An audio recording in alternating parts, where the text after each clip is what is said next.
Y a-t-il de réelles synergies SEO-SIA?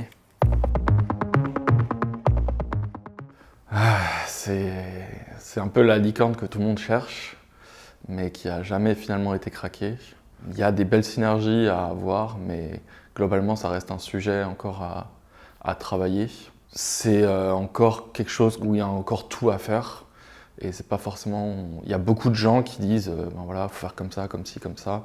Et au final, c'est jamais aussi simple. Oui, il y en a, on va dire, dans l'analyse des données, dans l'analyse des résultats. C'est-à-dire qu'en fait, on voit que souvent, une campagne SEA va avoir un impact sur les performances SEO. Le SEA permet de récolter des informations, des données sur des mots-clés ou de l'audience, etc., qui vont servir au SEO, ça c'est sûr. Maintenant, est-ce que déclencher une campagne SEA a un impact directement sur le positionnement SEO? Je ne pense pas. Mais travailler sur les deux leviers, en synergie, évidemment, ça a beaucoup de sens, parce que pour se positionner sur un mot-clé, c'est pas toujours simple en SEO, il va falloir beaucoup de temps pour se positionner dessus, donc le SEA permet de prendre des raccourcis et permet d'avoir rapidement de l'information sur la concurrence sur un mot-clé par exemple.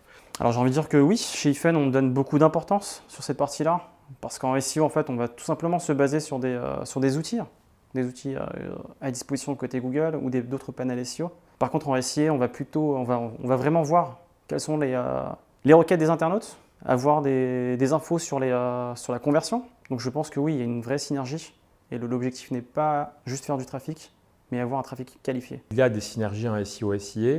De base, en fait, on part du principe que le SEO et le SIA, ce sont deux leviers différents qui forment le SEM, Search Engine Marketing, et on parle de la même chose, c'est-à-dire on est dans la page de résultats Google. L'internaute a tapé une requête, on est dans la SERP, Search Engine Result Page, et donc du coup, on a des résultats. Et dans ces résultats, on va avoir des liens sponsorisés, SIA, Search Engine Advertising, et des liens naturels, organiques, ce qu'on fait le référencement naturel, SEO. À partir de là, on touche la personne au même moment après sa requête. Elle a une interrogation, une intention, elle veut quelque chose et on va y répondre. Donc du coup, il va y avoir des synergies. Déjà dans l'approche, la philosophie reste la même. Google veut donner des résultats de manière exhaustive et surtout les bons résultats en premier aux internautes. Donc quand nous en SEO, on va mesurer la qualité d'un contenu par rapport à une requête, en SIA, c'est la même chose, ils ont le quality score. Nous, on aura le PageRank et on aura d'autres métriques qui vont nous permettre d'apprécier la qualité d'un contenu. C'est ça qui nous permettra de remonter. Et donc dans les synergies SEO et SIA, moi la première que je vois et qui pour moi va être importante, c'est qu'on va travailler ensemble pour avoir une structure du site efficace. En SEO, une requête cible égale une page. C'est un petit peu la règle. En SIA, ça va leur permettre d'avoir aussi plusieurs landing pages qui soient plus précises sur le mot-clé. Donc ça va augmenter leur pertinence et leur quality score.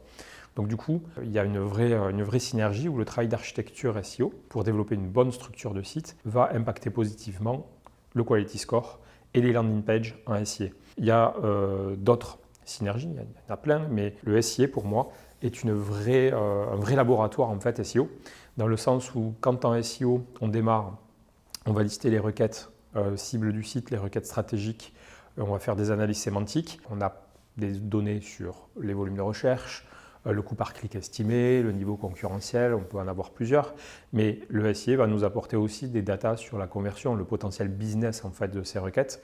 Et donc du coup en SEO, on aime bien travailler avec le SIA pour tester des requêtes, des thématiques qu'on n'a pas forcément adressées pour l'instant sur le site. On se dit il y a peut-être un potentiel à aller chercher ces internautes-là dans des cas d'usage précis. Et donc le SIA, ça va être notre petit laboratoire où on va pouvoir avec eux lancer des annonces et tester et voir le potentiel de conversion.